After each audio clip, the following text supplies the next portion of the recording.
Et une fois de plus, nous allons parler de la French Touch. Comment est-ce qu'on pourrait traduire la French Touch? Les talents français. Les talents français, monsieur.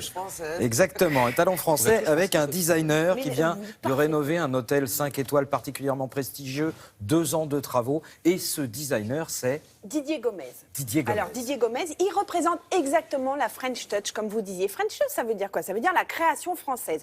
En France, on a des créateurs, en tout cas dans mon domaine, le design, l'architecture, les métiers d'art, excellents. Ils peuvent aller n'importe où dans le monde. À chaque fois, ils font les plus beaux projets. Et Didier Gomez, il fait partie de cela. Alors, pourquoi tiens, Charlotte, Harrison Ford, il décore sa maison. Daniel Auteuil, il a été aussi décorateur de sa maison. Il ne fait pas que du privé, il fait aussi du public, notamment des meubles, et puis ses hôtels. Alors cet hôtel, c'était sacré. Oui, enfin à l'angle. On va te l'expliquer. République, tu vois, République, voilà. Saint-Martin, pardon. C'était avant Bonne Nouvelle. Effectivement, pour ceux qui ne sont pas parisiens, c'est près de la place de la République. Enfin, pour ceux qui ne sont pas parisiens, c'est pas un quartier où il y a des hôtels 5 étoiles très huppés. Exactement. Donc, un sacré challenge. Comment on fait un hôtel de ce type dans ce quartier-là, en plus avec un bâtiment quand même années 70, que j'adore. C'était une ancienne banque, vous voyez, très 70 dans l'architecture, donc avec des sortes de hublots. Ouais. Il a joué là-dessus. Parce que, en fait, Didier Gomez, il s'adapte au contexte. Et puis surtout, il se dit comment les gens peuvent être bien quelque part. Ou ça va aussi dans le dessin du meuble, c'est-à-dire qu'on grandit, les générations sont plus grandes. Donc, il va faire une assise différente. On mange devant la télé, il y a des tables basses. Donc, il crée ces endroits-là. Et dans les hôtels, c'est pareil. Il fait attention à ce que l'individu soit au cœur de la décoration. Eh bien, c'est super réussi. Mais vraiment, ça fait longtemps que je ne me suis pas sentie aussi bien en tournage dans un lieu. Regardez.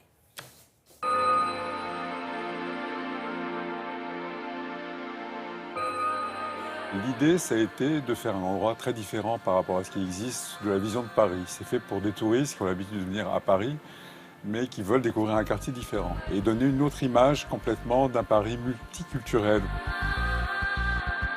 C'est une banque à l'origine, donc des années 70.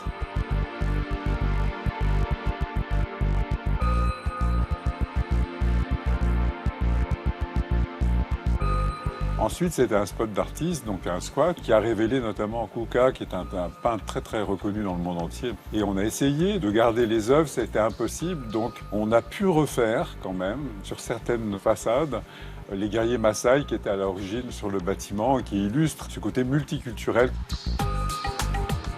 On a choisi pour tout ce qui est mobilier, mais pas seulement mobilier, tout ce qui est œuvre d'art en général, la période des années 50-80. Une période très riche et très particulière de la France. Tout ça mélangé avec ses influences très très importantes d'autres pays, un ailleurs.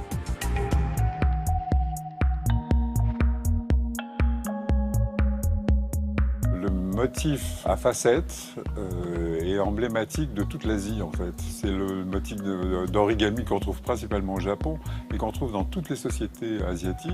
C'est une allusion directe à une culture.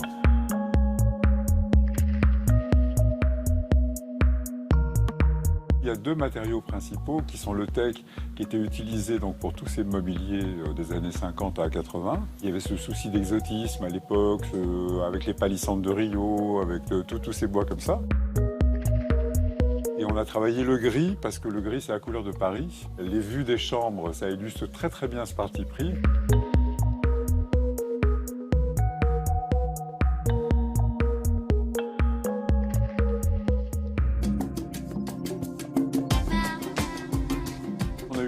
D'avoir des courbes absolument partout pour éviter ce côté linéaire, ce côté trop droit, rectiligne. C'est une constante absolument.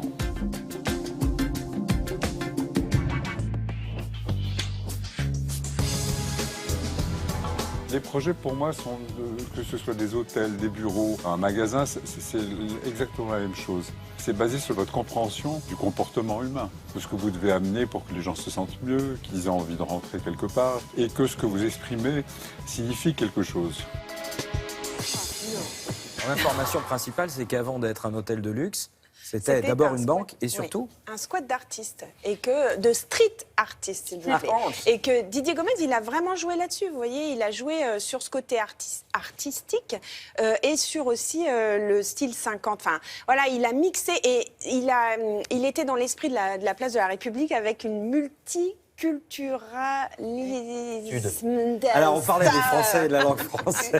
Une Bon, voilà. Il y a plusieurs cultures. De l'éclectisme. Multiculturel. Merci. Éclectisme.